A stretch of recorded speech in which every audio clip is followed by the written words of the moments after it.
Part 2. Now that he's realized his own mortality, fear has made Puss in Boots a shell of his former self. After that wolf bounty hunter embarrassed Puss in Boots and he had to turn and run because he's down to his last life, Puss in Boots now retires himself from the adventure game. Remember, the bounty hunter has his sword, so he digs a grave and he buries his hat and his boots. The legend of Puss in Boots is gone. We saw this guy fighting a giant at the beginning of this film like it was nothing. Puss had no fear in his heart. Now, it's all he has as he's retired to this nice cat lady's house, and this, after a few months, is what's become of Puss. Man done put himself in witness protection, you hate to see it. What brings Puss out of retirement is hearing about a map that can lead to a wishing star. Puss realizes he can find the wishing star and wish for 9 more lives again. Puss takes the therapy dog he befriended, Perito, and he goes back to the grave where he buried his hats and boots and digs him up like John Wick. Your boy's back.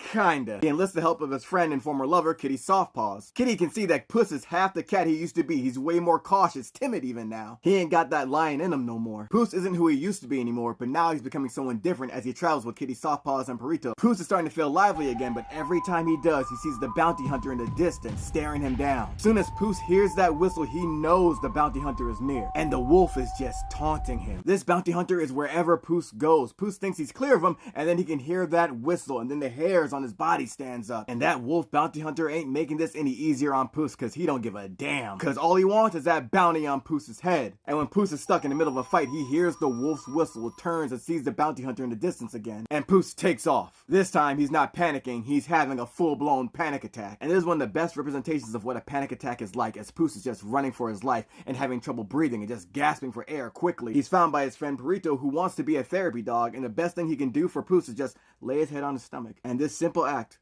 calms Puss down. Mind you, Perito and Kitty Softpaws have no idea what Puss has been going through. When Puss gets split up from his crew and enters the Cave of Lost Souls, he then sees all of his past lives, talking to him. All of Puss's past lives celebrate upon seeing him. After Puss parties with his past lives, he then asks them for the exit so he can go fight his friends, and they're like, whoa, what are you doing? You have the map to the wishing star. Just go and wish for your new lives. Leave them. Puss then sees the kind of person that he used to be in his past lives. He was selfish. He didn't care about others because he had his legend. He's Puss in Boots. The past lives are telling Puss to just go wish for more lives so he can become the legend again. Puss then sees how lonely that life was of being a legend. He was by himself the majority of it. He realizes that the legend was so big there wasn't room for anyone else. And because he wants to make space for his friends, the past lives start mocking him. His own past lives are calling him Wuss in Boots. His past lives are telling him that he's become a scaredy cat. He ain't even got his sword anymore and he's best friends with a dog? This man's getting roasted by previous versions of himself. Puss now sees how much of a jerk he was in his past lives and goes to find his own exit out. And his past lives are telling him like, yo, you think you're better than us? Without us, you're always gonna live a life full of fear, says the wolf, entering the cave to Puss in Boots in his past lives. The wolf tells Puss how he loves snorting lines of fear and he ain't going to rehab for it either. He then apologizes to Puss for interrupting the conversations with his past lives, or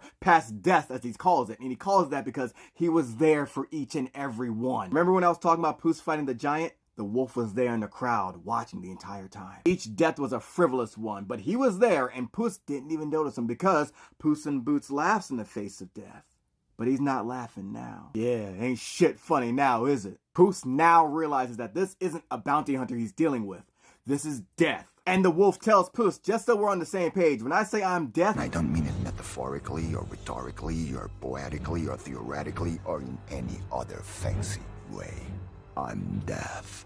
Straight up. I mean that shit. Puss is confused though, because why is death coming for him when he's still alive? And death tells Puss, yo, I'm not a cat person, alright? I find the idea of 9 lives absurd, and you didn't value any single one of them, so I'm just gonna take it now. We both know you're just gonna waste it anyway. And I love this because usually people cheat death. Now we see death cheating people. And death has a point. How many times has Puss said he laughs in the face of death, mocked his name, and lived like there was no tomorrow only because he had 9 lives to go through? But now, tomorrow's come today. The wolf being death doesn't really make him a villain either. He's a force of nature. And Puss has been talking cash shit about him all these years. Everyone has to face death at some point, and death doesn't discriminate between sinner or saint. It just takes. And in the face of all this, Puss runs away again, and death doesn't mind because it makes it more fun for him to do the chase. Puss is running for his life out this cave like Ricky and Boys in the Hood. Puss is running with cake playing in his head because he's going the distance. Meanwhile, Death's listening to the Fugees singing Lauryn Hill's verse from Ready or Not, because you can't hide.